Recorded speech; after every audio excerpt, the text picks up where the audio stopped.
से जुड़े हुए सभी मामलों में अग्रिम कार्रवाइयों पर रोक लगाने का सुप्रीम कोर्ट का जो निर्णय है, ये हमारे न्यायपालिका के इतिहास में सबसे कलंकित अध्याय के बतौर याद किया जाएगा।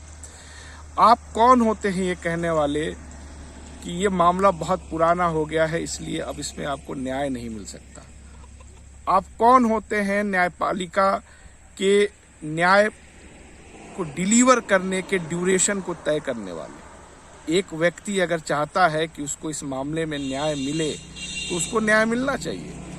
अमित शाह जी के पूर्व वकील और मौजूदा दौर में सुप्रीम कोर्ट के हमारे सीजेआई साहब यूयू ललित जी को बताना चाहिए कि गुजरात के किसी अगर पीड़ित को न्याय चाहिए तो आज वो कहाँ जाए, क्योंकि आपने तो दरवाजा बंद कर दिया। वो किस एजेंसी के पास जाएगा? आपने तो कोई विंडो नहीं छोड़ा। तो एक तरह से ये पॉलिटिकल डिसीजन है और इसी से जुड़ा हुआ मामला आज आप देख सकते हैं। उमा भारती का, मुरली मनोहर जोशी का, विनय कटियार का जो मामला था बाबरी मस्जिद विध्वंस में, उसमें भी सुप्रीम कोर्ट के एक जज साहब ने ये कहते हुए उसको बंद कर दिया कि मरे हुए घोड़े पे आप और कोड़े नहीं बरसा सकते। आप क्या ये कहना चाहते हैं कि ये अपराध इसलिए अब अपराध नहीं है क्योंकि बहुत पुराना हो चुका है? जबकि बाबरी मस्जिद का जो फैसला था सुप्रीम कोर्ट में, उसमें भी बाबरी विध्वंस को अपराध माना गया था। लिब्राहन आयोग सिर्फ इसी अपराध की जांच के लिए बना था, फिर उसके रिपोर्ट का क्या मतलब है?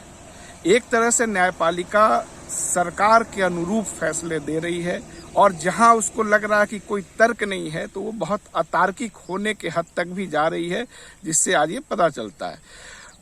क्या हमारे न्यायपालिका के लोगों को ये नहीं मालूम है कि जर्मनी में 1940 के दशक में जो हिंसा हुई थी उसकी जांच, उसके मुकदमे अभी तक चल रहे हैं और अभी तक उसमें सजाएं हो रही हैं?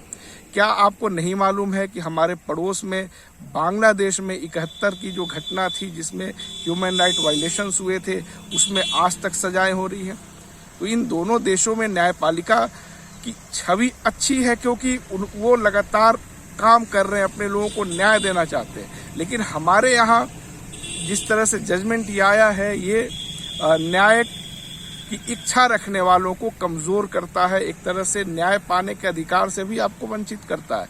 तो ये एक पॉलिटिकल फैसला है और सरकार जो काम खुद नहीं कर पा रही है वो न्यायपालिका के जरिए करवाना चाहती है। ये बात मैं बार बार कह रहा हूँ।